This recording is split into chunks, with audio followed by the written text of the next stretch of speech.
Hi, Mickey Quinn here with Retail Level Up. In today's Moment with Mickey, we're going to be talking about remote work revolution, the pros and the cons. The advent of technology and the global landscape of the workforce has really transformed what we know today as a work environment. In recent years, the concept of remote work has gained immense popularity. While it offers undeniable benefits to offer employees the ability to work remotely, employers must weigh the pros and cons of adopting a work remote policy in order to ensure a successful, productive, and engaged workforce. So let's look at the pros of allowing employees to work remotely. Increased flexibility and work-life balance. Remote work enables employees to create a more harmonious balance between their personal and professional lives. This flexibility often leads to reduced stress levels, improved mental well-being, and greater job satisfaction, which of course results in enhanced productivity. Access to a larger talent pool. By offering remote work options, employers can tap into a diverse talent pool that extends beyond geographical limitations. And this broader reach allows organizations to hire the best candidates, regardless of where they live. Possibility of cost savings. Remote work can significantly reduce overhead costs associated with maintaining a physical space. Employers can save on expenses like office rental, utilities, equipment, and other amenities, contributing to increased profitability. Improvement in attracting talent. Providing remote work opportunities can be a significant attraction for potential employees, and existing employees are also more likely to stay with a company that values their work-life balance, which can result in reduced turnover rates and associated recruitment costs. Boosted productivity. Remote work can lead to increased productivity, especially if the employees create an environment where they have less distractions and they can tailor their environment to their preferences, which also enhances their ability to focus on their tasks. Now let's look at the cons of offering remote work opportunities. Communication and collaboration challenges. Remote work can hinder spontaneous interactions and face-to-face collaboration, which can lead to potential delays in decision-making and problem-solving. Employers need to invest in reliable communication tools and strategies to bridge that gap effectively. Increased miscommunication.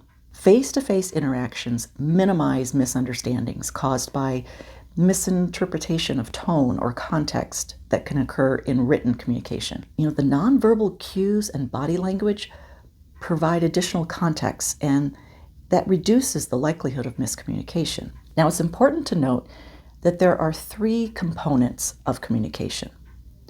There's verbal, paraverbal, and nonverbal. Verbal are the words that we say. Paraverbal is how we say those words. And nonverbal is everything else that goes into the mix, which includes body language, facial expression, whether or not we make eye contact, all of those silent communicators. Now, interestingly enough, these three components of communication are not made equal. A face-to-face conversation is the best and most effective way to get your points across so that the sender of the communication and the receiver have a clear understanding of what is being communicated. Because 7% of the understanding that a receiver gets from a communication from the sender is from the words that are being used. Only 7% of their understanding comes from the words or the verbal. 38% of what they pick up from the conversation comes from how the words are being said to them.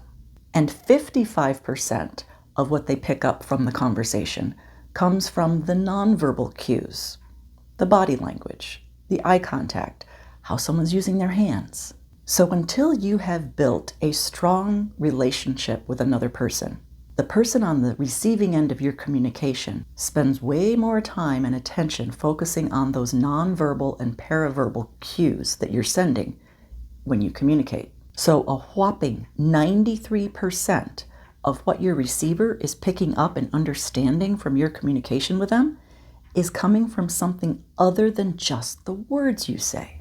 So based on that information, it's clear to see how easy it is to misunderstand when you put something in writing, like via text or chat or email. Written communication, of course, has its place in every industry, in every company, but it's very difficult to build relationships, maintain a culture, and demonstrate how much you appreciate and value and respect your employees and teammates without face-to-face engagement. Now, video conferencing tools like Zoom and Google Meets and Team, those are all really helpful in kind of bridging the gap in having face-to-face conversations. They're helpful, but they're not a true replacement of face-to-face, in-person communication. Another con, potential for reduced accountability. When employees work remotely, it may become challenging to track their work hours and monitor productivity accurately. This could lead to some employees taking advantage of the system and not fulfilling their responsibilities diligently. Impact on company culture. A cohesive company culture can be really challenging to maintain in a work remote setup. Employees miss out on social interactions and team building activities and that sense of belonging, because that really contributes to their engagement and their loyalty to the organization. A former colleague of mine left an in-person work environment to go work for another company that offered a partially remote, where for his type of position, he was able to work remotely most of the time. But on a quarterly basis, they brought everybody in to the headquarters for quarterly meetings. And he found that work environment to be just fine, and it really was something that he enjoyed. After working there for a couple of years, he did take another job with another company that was 100% remote all the time.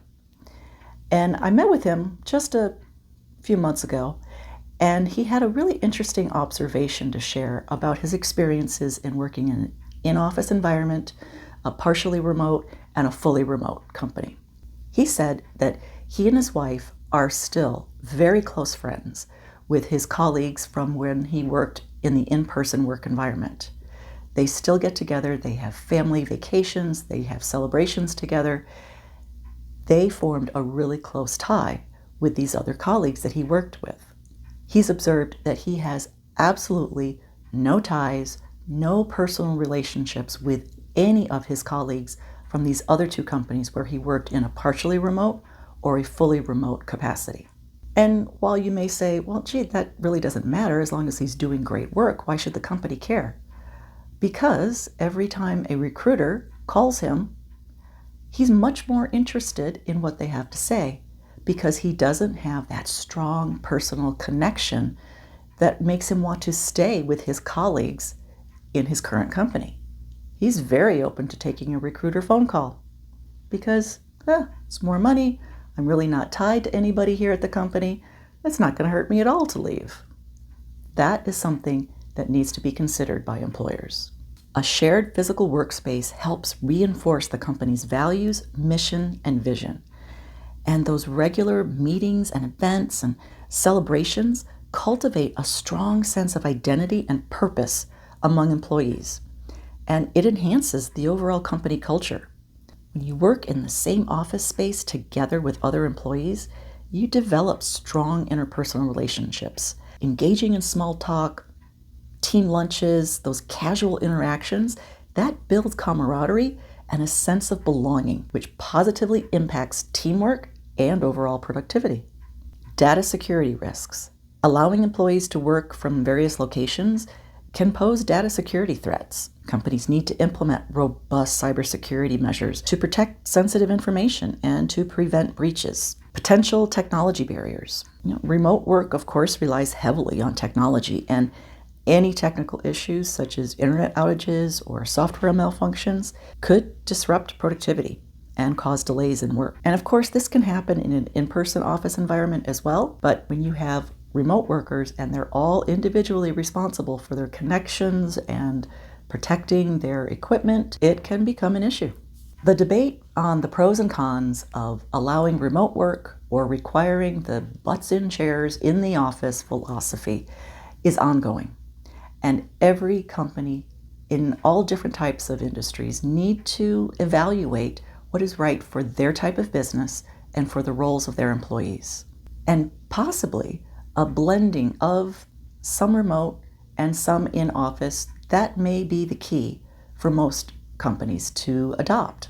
Blending remote work and also an in-office setting may be the right thing for some companies to find that right balance for their work and for their employees. One thing's for sure, if you're considering remote work possibilities, you need to have a remote work policy.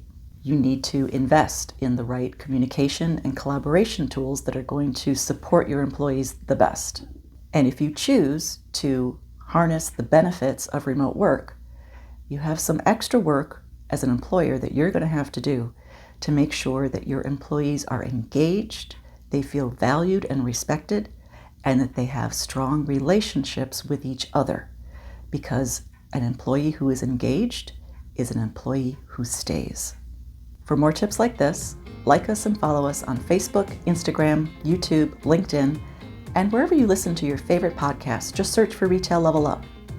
Be sure to visit our website, retaillevelup.com, and sign up to get our Monday and Tuesday email newsletters. We send Monday Motivation and Top Tip Tuesday, because we all can use a little extra motivation right now, and we can certainly use some top tips. Because now, even more than ever, it's time to level up.